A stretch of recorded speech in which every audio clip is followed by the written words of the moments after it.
বাড়াচ্ছে, সময় যত বাড়াচ্ছে, চাপ কিন্তু বেড়ে চলেছে, স্নায়ু চাপ ওই উত্তরা জেলা ফুটবল একাডেমির বলতে আবারও কাউন্টারের কোনো চেষ্টা একজনের জানাবো যাচ্ছি করে কি করবেন, কাকে দেবেন, বাড়িয়েছেন উদ্দেশ্য হেড হয়ে গেল আবার নাদিম জানাবো যাচ্ছি করে তো রক্ষক আগে ফুটবল একাডেমির শেষ পর্যন্ত রেফারির পাশে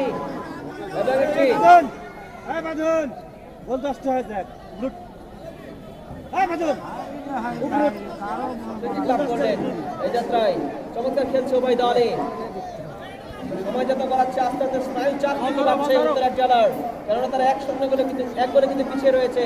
যে কোনো সময় ফুটবলে কোনো চার সম্ভব নয়, যে কোনো সময় খেলার বোর্ড কিন্তু পাল্টে যেতে পারে। বলতে বলতে আবারও বাস্তবে জার্সি পরে তো এটি ফুটবল একাডেমি চমৎকার বাড়িতে সাব্বির সতীর্থের উদ্দেশ্যে আবারও রেফারির বাঁশি এবং অফসাইড সংক্রান্ত বিধিভঙ্গের কারণে গোলকে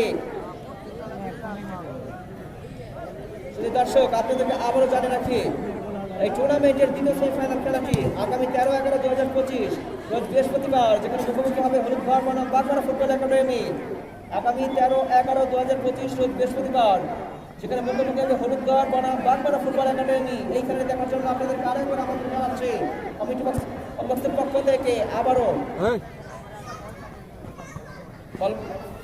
চমৎকার ফিরোজ বাড়িয়েছে সতীর্থের উদ্দেশ্যে, সেখান থেকে ফিরোজ নাম্বার জার্সি করে তো অবৈধ ট্যাকল আবার সাদর প্রচেষ্টা ফাঁকা পেয়েছিলেন কি করলেন উত্তর এক জেলার একটি সুযোগ সৃষ্টি হয়েছিল, কিন্তু বারবার আসে না, একটি সুযোগ কিন্তু লাভ করেছে, সময়টা পেয়েছিলেন ওই 6 নম্বর জার্সি পরে তো তিনি কিন্তু সুযোগটি হেলাই নষ্ট করলেন।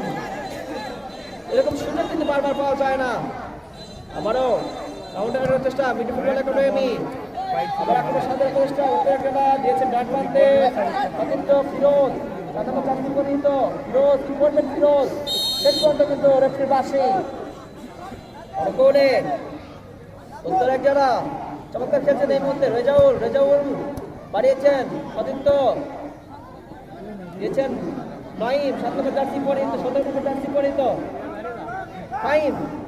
ফাইম এখন রয়েছে নিজের কবজায় দিয়েছেন ডান প্রান্তে, কিন্তু আবারও বল মাঠের বাইরে ড্রয়িং লাভ করলো উত্তরা জেলা।